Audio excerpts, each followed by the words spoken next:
ಜೈ ಶ್ರೀರಾಮ್ ಎಲ್ರಿಗೂ ನಮಸ್ಕಾರ. ಇವತ್ತು ನಾನು ನನ್ನ ಇಂಡೋ ಪ್ಲ್ಯಾಂಟ್ಸ್ನ ಹೆಂಗೆ ಮೇಂಟೈನ್ ಮಾಡ್ತೀನಿ ಅಂತ ನಿಮಗೆ ತೋರಿಸ್ತೀನಿ. ಸೊ ಪ್ಲೀಸ್ ನನ್ನ ಚಾನಲ್ಗೆ ಸಬ್ಸ್ಕ್ರೈಬ್ ಮಾಡಿ. ಎಷ್ಟೋ ಜನ ಸಬ್ಸ್ಕ್ರೈಬೇ ಮಾಡಲ್ಲ, ಸೊ ಪ್ಲೀಸ್ ಮಾಡಿ. ಸೊ ಫಸ್ಟ್ ಒನ್ ಮನಿ ಪ್ಲ್ಯಾಂಟು ವಾರಕ್ಕೆ 2 ಸಲ ನಾನು ನೀರು ಚೇಂಜ್ ಮಾಡ್ತೀನಿ. ಇದು ಝೀಝಿ ಪ್ಲ್ಯಾಂಟ್ ಅಂತ ಹೇಳ್ತಾರೆ. ನೀವು ರೂಮಲ್ಲಿ ಆ ಥರ ಇಟ್ಟರೆ ತುಂಬ ಚೆನ್ನಾಗಿ ಏರ್ ಪ್ಯೂರಿಫೈಯರ್ ಆಗುತ್ತೆ ಅಂತ ಹೇಳ್ತಾರೆ. ಸೊ ಅದೊಂದು.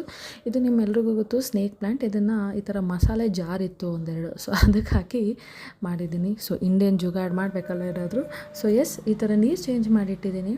ನೆಕ್ಸ್ಟ್ ಒಂದು ಇದು ಬ್ಯಾಂಬೂ ಪ್ಲ್ಯಾಂಟ್ ಅಂತ. ಇದು ನೋಡಿ ಇಂಡೋ ಪ್ಲ್ಯಾಂಟ್ಸ್ ಎಷ್ಟು ಚೆನ್ನಾಗಿ ಮೇಂಟೈನ್ ಆಗಿದೆ. ಆಲ್ಮೋಸ್ಟ್ 1-2-3 ಮಂತ್ಸಿಂದ ಇಟ್ಟಿದ್ದೀನಿ, ಯಾವುದೂ ಒಣಗಿಲ್ಲ. ಸೊ ಇದೇ ಥರ ನೀರು ಚೇಂಜ್ ಮಾಡ್ತಾ ಇರಬೇಕು. ಮತ್ತು ಡೈರೆಕ್ಟ್ ಸನ್ಲೈಟ್ಗಿಂತ ನಾರ್ಮಲ್ ಸ್ವಲ್ಪ ಬೆಳಕಿದ್ರೂ ಸಾಕು ಇಂಡೋ ಪ್ಲ್ಯಾಂಟ್ಸ್ಗೆ. ಇದು ಅಡುಗೆ ಮನೇಲಿ ಒಂದು ಮನಿ ಪ್ಲ್ಯಾಂಟ್ ಇಟ್ಟಿದ್ದೀನಿ. ಇದರದ್ದು ತುಂಬಾ ಬೇರು ಬೆಳೆದಿದೆ, ತುಂಬ ಚೆನ್ನಾಗಿ ಕಾಣಿಸ್ತಿತ್ತು. ಈ ಥರ ಚಿಕ್ಕ ಚಿಕ್ಕ ಐಕಿಯಂದು ಜಾಸ್ತಿ ತಂದಿದ್ದೆ, ಸೊ ಅದಕ್ಕೆಲ್ಲ ಹಾಕಿ ಇಟ್ಟಿದ್ದೀನಿ.